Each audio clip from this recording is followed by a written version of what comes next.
Hi అండి, ఎలా ఉన్నారు? నేను మీ సౌజన్య. నేను బాగున్నాను. మీరందరూ బాగుండాలని మనస్ఫూర్తిగా కోరుకుంటున్నాను. ఈరోజు ప్రతి ఒక్కరూ పాటించవలసినటువంటి కొన్ని నియమాలని గురించి తెలుసుకుందాం. నిద్ర లేచిన వెంటనే దుప్పటిని మడత పెట్టాలి. లేనట్లయినా అక్కడ జ్యేష్ఠాదేవి తిష్ట వేసుకొని కూర్చుంటుంది. అదేవిధంగా సంధ్యా సమయంలో నిద్రపోవటం, ఆహారాన్ని తినటం వంటివి చేయకూడదు.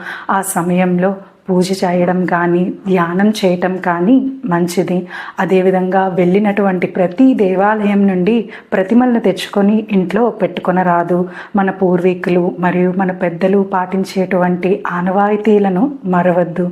అదేవిధంగా మాసిన బట్టలను స్నానం చేయకముందు ఉతకవలసి ఉంటుంది. ఆ యొక్క మురికి నీటిని కాళ్ళపై వేసుకోరాదు. సహపంక్తి భోజనాలు చేసేటప్పుడు అందరితో పాటు లేవలసి ఉంటుంది. అదేవిధంగా అన్నం తిని ఆ యొక్క ఎంగిలి కంచం ముందు ఎంగిలి చేత్తో చాలాసేపు కూర్చొనరాదు.